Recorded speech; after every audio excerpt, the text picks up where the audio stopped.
సూర్య family ఎలా ఉంది ఆర్య? నీ మీద ఏ డౌట్ రాలేదు కదా? వాళ్ళకి ఏ డౌట్ రాలేదు, కానీ నాకే ప్రతి క్షణం గిల్టీగా ఉంచండి.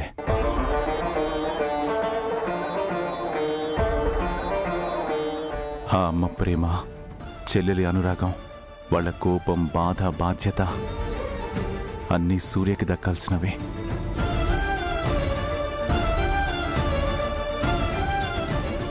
తన స్థానంలో వచ్చి న్యాయం చేయాలనుకున్నాను, కానీ తనకి సొంతమైందేదో లాక్కొని తప్పు చేస్తున్నాననే గిల్ట్ కలుగుతోంది.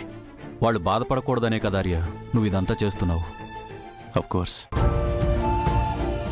అబద్ధాలతో సంతోషపెడుతున్నాను, కానీ ఓ నిజాన్ని, నమ్మకాన్ని ఆ అబద్ధం కప్పేస్తుందనే బాధే ఎక్కువగా ఉంది సండే. బాధపడక ఆర్య. స్టాఫ్ని ఇంటికి రమ్మని చెప్పాను. మీటింగ్ ఇంట్లోనే ఫినిష్ చేద్దాం. పద.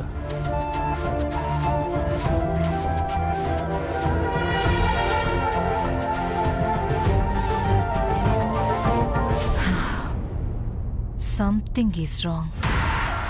ఆర్య ఆటోలో, అది మాసిపోయిన బట్టల్లో రావడం ఏంటి?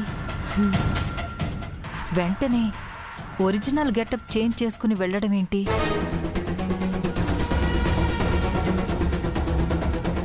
ఏదో జరుగుతోంది. మనం ఫాలో అయితే కానీ విషయం తెలీదు. హే ఆగండి ఆగండి, ఈ కార్లో ఫాలో అవుతే మా బ్రో ఇలా ఈజీగా క్యాచ్ చేస్తారు. ఆయన వసలే డేక కళ్ళు. ఒక పని చేయండి, నేను క్యాబ్ ఆటోను తీసుకుని ఫాలో అవుతాను, మీకు అప్డేట్ చేస్తుంటాను. మన ఇద్దరం కలిసి ఉంటే వాళ్ళకి దొరికిపోయే ఛాన్స్ ఉంది. You are right. సరే, జాగ్రత్తగా ఫాలో చేయాలని.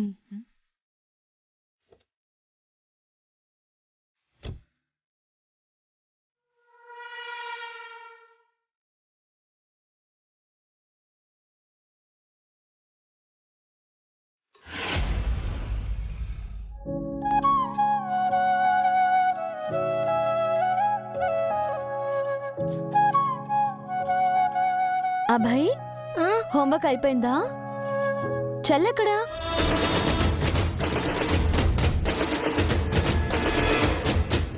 అక్కి హోంవర్క్ చేయలేదమ్మా. ఏ టీవీ చూస్తుందా? పద.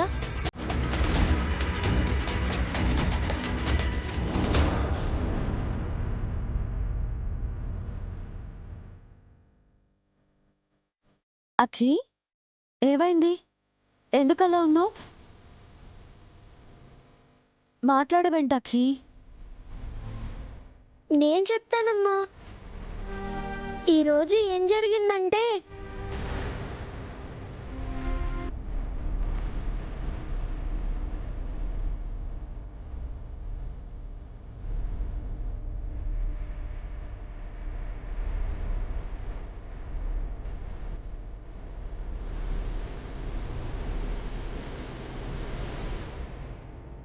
అక్కికి కూడా డాడీ తనని స్కూల్ దగ్గర డ్రాప్ చేయాలని, పిక్నిక్కి, గేమ్స్కి తీసుకెళ్లాలని ఆశగా ఉందంటమ్మా. నాకు కూడా డాడీని చూడాలని, మనమందరం కలిసి హ్యాపీగా ఉండాలనిపిస్తుందమ్మా.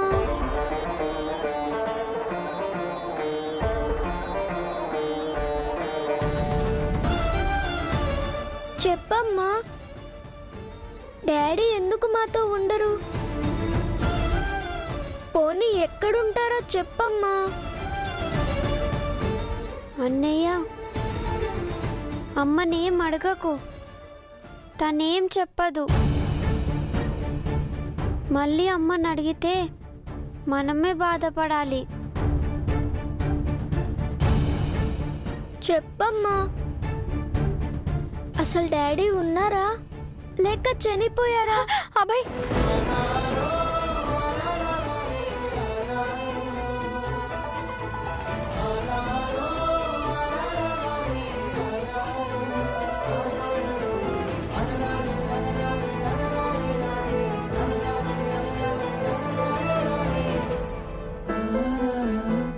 మీ డాడీ ఉన్నారు నాన్న,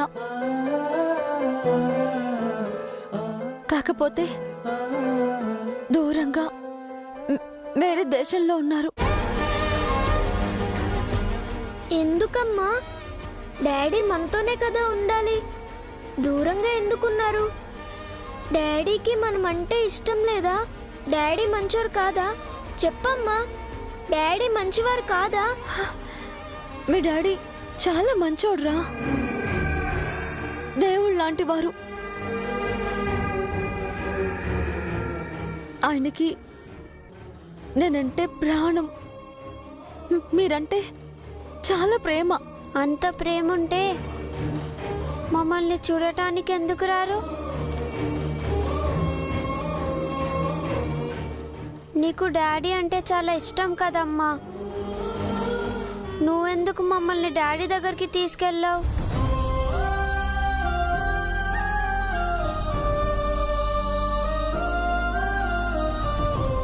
చెప్పమ్మా, డాడీ ఏ కంట్రీలో ఉంటారు? ఏం చేస్తుంటారు? ఎలా ఉంటారు? చెప్పమ్మా, డాడీ ఎక్కడుంటారో? ఎక్కడుంటారో చెప్పమ్మా. చెప్పు ప్లీజ్ అమ్మా, చెప్పు. డాడీ ఎక్కడున్నారు? ఎక్కడున్నారో చెప్పు. చెప్పమ్మా, చెప్పు.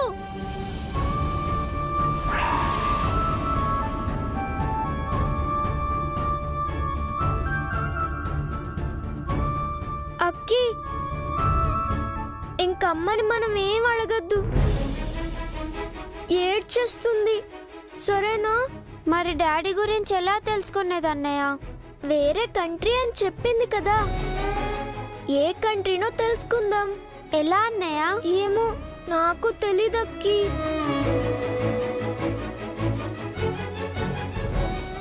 ఐడియా, నా ఫ్రెండ్ ఆర్య సార్ ఉన్నారు కదా, ఆయన హెల్ప్ అడుగుదాం. ఆయనకైతే అన్నీ తెలుసు. ఆయన హెల్ప్ చేస్తారంటావా?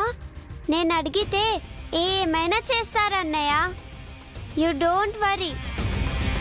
నేను ఫ్రెండ్ని అడుగుతానులే. సరే అక్కి, పద అమ్మ దగ్గరికి వెళ్ళి సారీ చెప్దాం. సరే అన్నయ్య.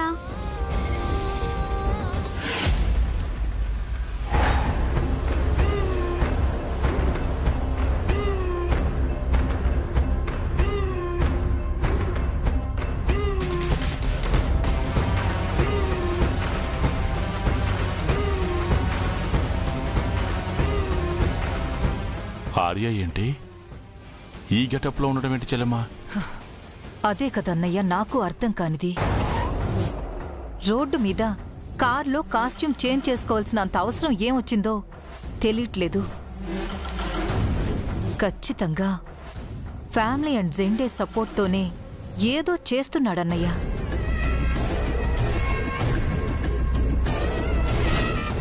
అది ఎలా తెలుసుకోవడం? మాన్సీని ఆల్రెడీ ఫాలో అవ్వమని చెప్పాను, కాల్ చేసి కనుక్కుంటాను. ఇవ్వన్నయ్యా.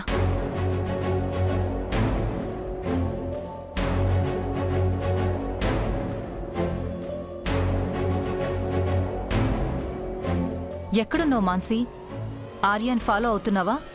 ఫాలో అవుతూనే ఇక్కడికి వచ్చానండి. ఇందాకే ఇంట్లోకి వెళ్ళారు. కాసేపటి క్రితం ఆఫీస్ స్టాఫ్ కూడా ఇద్దరు లోపలికి వెళ్లారు. ఏవో ఫైల్స్ కూడా లోపలికి తీసుకెళ్లారు. ఆఫీస్ స్టాఫా? ఏదైనా సీక్రెట్ ప్రాజెక్ట్ చేస్తున్నారా? మా బ్రో ఇంట్లో ఏం చేసినా డేర్ అండ్ డాషింగ్ గా చేస్తారు. అలాంటిది ఈ హైడ్ అండ్ సీక్ డ్రామా ఏంటో అర్థం కావట్లేదు. సరే, నువ్వక్కడే వెయిట్ చేసి ఫాలో అయ్యి అబ్జర్వ్ చేయి. Don't be neglect. Okay okay bye. సూర్యగాడు చచ్చాడు అని షూటర్ అంటాడు. వాడి డెడ్ బాడీ ఏమైందో తెలీదు. పోనీ బ్రతుకుంటే ఇంటికి రాకుండా మనిషి ఎక్కడికెళ్ళుంటాడో అర్థం కావట్లేదు. ఇప్పుడు ఆర్య చూస్తే సడన్ గా మిడిల్ క్లాస్ మెలోడీస్ అవతారం ఎత్తాడు. సూర్య కనపడకుండా పోవడానికి ఆర్యవర్ధన్ అవతారానికి ఏదైనా సంబంధం ఉందంటావా? నాకైతే ఏం అర్థం కావట్లేదన్నయ్య.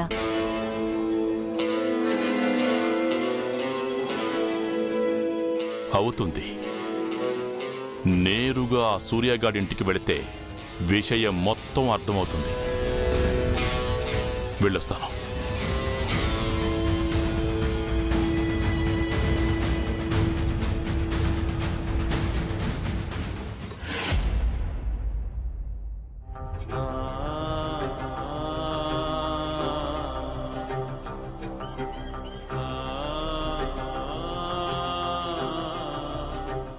సార్ని పిల్లల్ని దూరం చేసి వీళ్ళకి తండ్రి ప్రేమ లేకుండా చేశాను. సార్కి పిల్లల ప్రేమని దూరం చేశాను. పిల్లలు అడిగే ఏ ప్రశ్నలకి నేను సమాధానం చెప్పలేదు. వాళ్ళకి ఏమని చెప్పాలి, ఏమని ఓదార్చాలి? నాలాంటి పరిస్థితి ఏ తల్లికి రాకూడదు.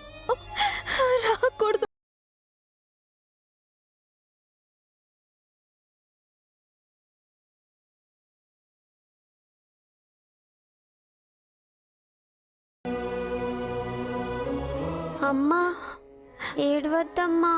సారీ అమ్మా.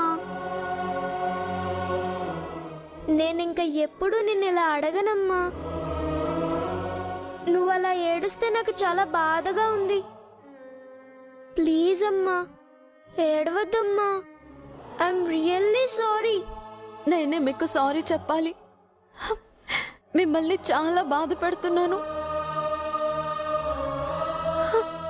కానీ మీకు ఆన్సర్ చేయలేను. అర్థం చేసుకోండి ప్లీజ్. సరే అమ్మా, ఇంకేం అడగంలే. అంతా ఈ అక్కి వల్లే. అక్కి ఏడుస్తుందని నేను అడిగాను. అక్కి, గుంజలు తీసి అమ్మకి సారీ చెప్పు. గుంజీలా? అవును, 50 గుంజలు తీయాలి.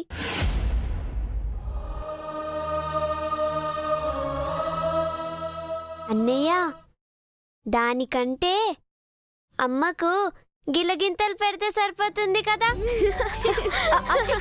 అబ్బాయి,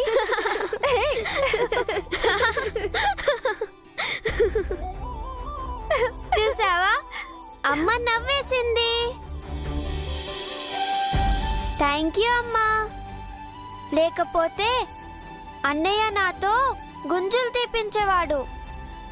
సరే, మీరు రెడీ అవ్వండి. సుగుణ ఆంటీ వాళ్ళ ఇంటికి వెళ్దాం. నానమ్మ వాళ్ళ ఇంటికా? ఎందుకమ్మా? రేపు ఇంట్లో పూజ చేయాలనుకుంటున్నాను. వీధిలో అందరికీ భోజనాలు కూడా పెట్టాలి. అందుకే ఆర్డర్ ఇవ్వడానికి నానమ్మ దగ్గరికి వెళ్దాం. అయితే నాకు ఇష్టమైన స్వీట్స్ కూడా చేయిస్తావా? చేస్తుంది. అయితే నువ్వు అమ్మకి అన్ని పనుల్లో హెల్ప్ చేయాలి. ఓకే, చేస్తాను. అక్కి ఈజ్ గుడ్ గర్ల్. మీరు అల్లరి చేయకుండా ఉంటే చాలు, అదే నాకు పెద్ద హెల్ప్. ఓకే అమ్మా. సరే, రెడీ అయి వెళ్దాం, పదండి.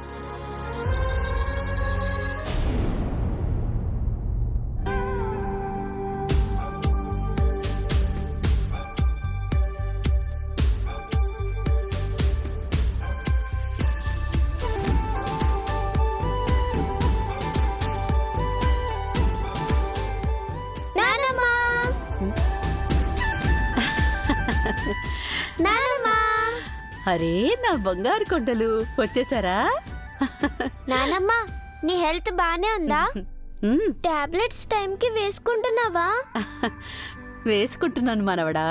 చూడండి ఎంత బాగున్నానో. చెప్పండి, మీకేం కావాలి, ఏం తింటారు, అన్ని చకచకా వండేస్తాను. ఆంటీ, ఇప్పుడు అవేమీ వద్దు. మీతో కాస్త పనుండి వచ్చాను. ఏంటో చెప్పమ్మా. నవరాత్రులు మొదలవుతున్నాయి కదా, అమ్మవారికి కుంకుమ పూజ చేయిస్తే మంచిదని అన్నారు. అందుకే ఇంట్లో పూజ ఏర్పాట్లు చెయ్యాలి అనుకుంటున్నాను ఆంటీ. అలాగా, చాలా మంచిదమ్మా. మామూలుగా అయితే ప్రసాదాలు అవన్నీ నేనే చేస్తాను, కానీ ఈసారి భోజనాలు పెట్టిద్దాం అనుకుంటున్నాను. అందుకే మా కాలనీ వాళ్ళ వరకు ఒక 50 మందికి సరిపోయేలా భోజనాలు కావాలంటీ. ఆర్డర్ మీకు ఇద్దామని వచ్చాను. ఓ సంతేనా? 50 మందికేంటమ్మా, 100 మందికైనా చేసేస్తాం. నువ్వేం కంగారు పడకు. నువ్వు పూజ ఏర్పాట్లు చూసుకో చాలు. వంట సంగతి నేను చూసుకుంటాను. చాలా థ్యాంక్స్ ఆంటీ. అడ్వాన్స్ ఎంత ఇవ్వమంటారు? అదేంటమ్మా, నా ప్రాణాలు కాపాడావు, నీతో నేను బేరాలాడతానా? నాకొక్క రూపాయి కూడా వద్దు. ఆంటీ ప్లీజ్ మీరు అలా అనకండి. మన రిలేషన్ వేరు, మీ బిజినెస్ వేరు, రెండింటినీ కలపకండి. చెప్పండి ఎంత ఇమ్మంటారు? వద్దని చెప్తున్నాను కదా తల్లి. మొహమాటపడి వద్దు అంటే ఇంట్లో వండడానికే సరుకులు లేవు, మరి భోజనాలకి సరుకులు ఎలా తెస్తావమ్మా? జ్యోతి, అక్క అమ్మ మాట్లాడుతుంది కదా, నువ్వు ఊరుకో. దాని మాటలు నువ్వేం పట్టించుకోవద్దమ్మా. భోజనాల్లో స్పెషల్ స్వీట్ ఏం చేయమంటావు చెప్పు. నేను వెళ్తున్నాను ఆంటీ. అక్కి అబ్బాయి రండి వెళ్దాం. అయ్యో, ఏమైంది? ఎందుకు వెళ్ళిపోతానంటున్నావు?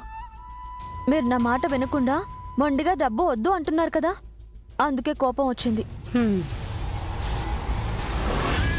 అబ్బా నువ్వు ఉండమ్మా.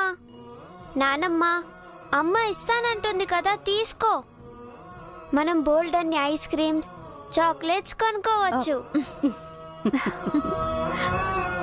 సర్లే అమ్మా, ఎంతో కొంత ఇవ్వులే, మనలో మనకేముంది? హా అలా అన్నారు, బాగుంది.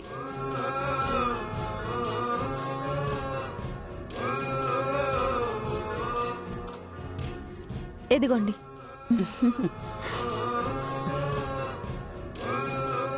ఏమో అనుకున్నాను గాని నువ్వు చాలా మొండిదానివమ్మా. మా వాడితో చెప్పి వెంటనే సరుకులు తెప్పిస్తాను. వాడు ఇందాకే పని మీద బయటికెళ్ళాడు. ఓ అదేంటో మీరిద్దరు కలవడమే కుదరట్లేదు. దేనికైనా టైం రావాలమ్మా, ఆ టైం వస్తే కలుస్తారులే.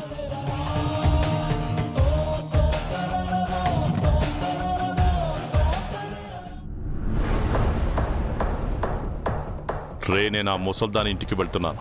అవసరమైతే ఫోన్ చేస్తా. మన బ్యాచ్తో రెడీగా ఉండండి. ఓకే.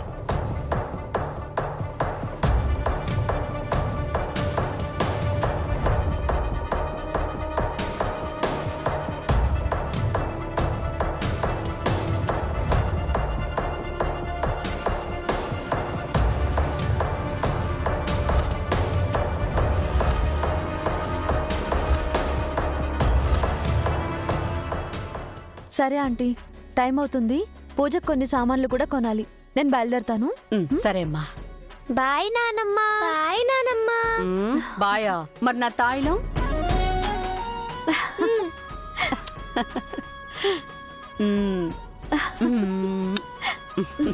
సరే పదండి. పద.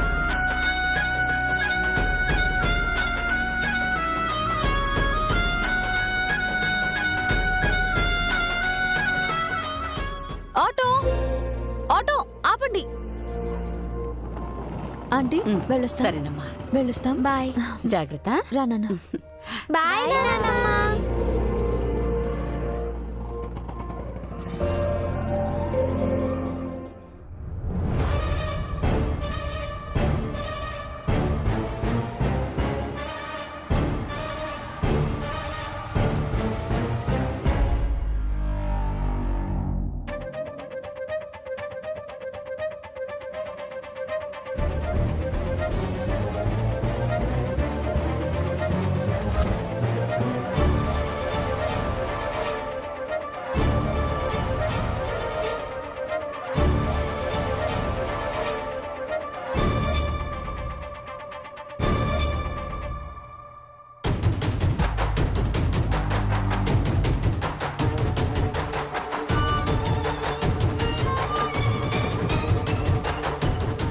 ఎవరండి మీరు?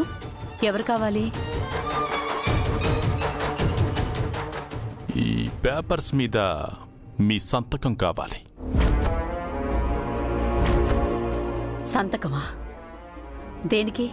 నాకు సొంతం కావలసిన 30 ఎకరాల ల్యాండ్లో నీ 5 ఎకరాల స్థలం అడ్డుగా ఉంది కాబట్టి.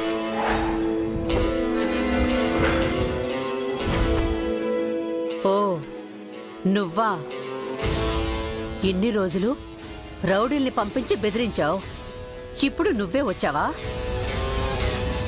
నువ్వు కాదు కదా, నీ తాతలు దిగొచ్చినా సరే ఆ భూమిని కమ్మను. కాటికి పోయే కాలంలో నీకిదేం పోయే కాలం ముసల్దానా? ఆ భూమిని ఏం చేసుకుంటావు? తాజ్మహల్ కట్టుకుంటావా?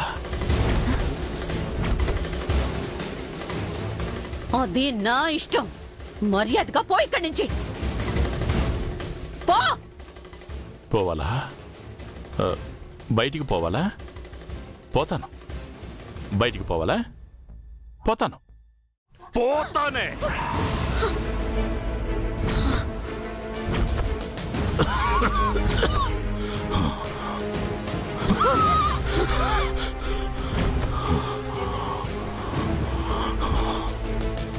కాదు పో అంటే తోక ముడుచుకుని పోతాననుకున్నావా?